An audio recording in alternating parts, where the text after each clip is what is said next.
اے فرزند مفتی اے شیر نڈر اے قائد ہمارے اے جانو جگر، تمہیں سے امیدوں کی وابستگی کہ تم ہی تو ہو اب نبی دے خادم حسین رضوی کسی کو یاد ہے؟ کہیں سے ایک جھکڑ آیا اور ہوا ہو گیا۔ علامہ طاہر القادری کسی کو یاد ہے؟ انہوں نے 2 بار آرڈر پہ مال تیار کیا، جہاں ہے اور جیسا ہے کی بنیاد پہ بیچا اور نکل لیے۔ مگر مولانا فضل الرحمان نہ تو کوئی جھکڑ ہیں نہ ہی آرڈر پہ مال تیار کرنے والے۔ مولانا ایک کل وقتی سیاستداں اور 100 برس پرانی مذہبی سیاسی جماعت کے قائد ہیں۔ اس ملک میں فوج کے بعد اگر کسی کے پاس منظم طاقت ہے تو وہ مولانا ہے۔ بخدا نہ تو یہ قصیدہ ہے، نہ تعلی، نہ خوشامد، نہ طنز۔ میں دل سے یقین رکھتا ہوں کہ مولانا اگر مذہبی سیاسی رہنما کی بجائے کوئی سائنسداں ہوتے تو بھی صف اول میں ہوتے، جرنیل ہوتے تو بنا جنگ کے دشمن کو نہتہ کر دیتے، پروفیشنل شطرنجی ہوتے تو بورس کاسپروف آپ پہ مورچھل جھل رہا ہوتا، موسیقار ہوتے تو AR رحمان فضل الرحمان کی پنڈلیاں دبا رہا ہوتا۔ آپ یہ دیکھیں کہ 2-2.5 ہفتے سے اس ملک میں ہو کیا رہا ہے۔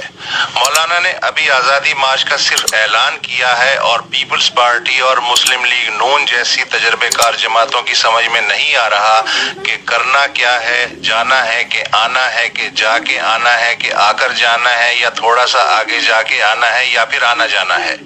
مولانا بذات خود پارلیمنٹ سے باہر ہیں۔ 342 کی قومی اسمبلی میں ان کی جماعت کی 16 سیٹیں ہیں اور 104 سیٹوں کے ایوان بالا میں جمعیت کے 4 سینیٹرز، لیکن ان سے تگنی چوگنی سیٹیں رکھنے والی پیپلز پارٹی اور نون تک کی سمجھ میں نہیں آ رہا کہ مولانا کا چہرہ اتنا پرسکون اور باڈی لینگویج اتنی بااعتماد کیوں ہے۔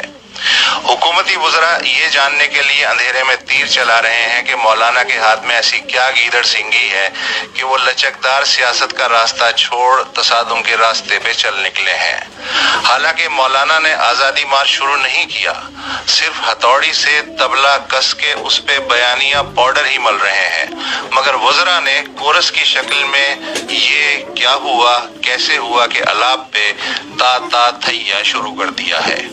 سرکاری بدحواسی کا یہ عالم ہے کہ کبھی مولانا کی پریس کانفرنس چینلوں سے غائب ہو رہی ہے، کبھی میڈیا کو زبانی کہا جا رہا ہے کہ مارچ اور دھرنے کی کوریج نہیں کرنی، کبھی جمعیت علماء اسلام کے نام سے دھرنے کے شرکاء کے لیے جعلی ہدایات، تو کبھی جماعت احمدیہ کا جعلی خط سامنے لایا جا رہا ہے کہ احمدی اس لانگ مارچ میں خاموشی سے شرکت کریں۔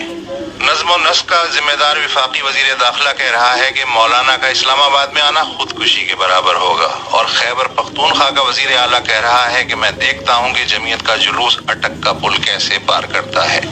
وزیر اعظم عمران خان کو ایران اور سعودی عرب کے مابین ثالثی جتنی آسان محسوس ہو رہی ہے، حزب اختلاف سے معاملہ فہمی سے نمٹنا اتنا ہی مشکل لگ رہا ہے۔ مولانا فضل الرحمان کا آزادی مارچ ہو کہ نہ ہو، کامیاب ہو کہ ناکام، پر ایک بات تو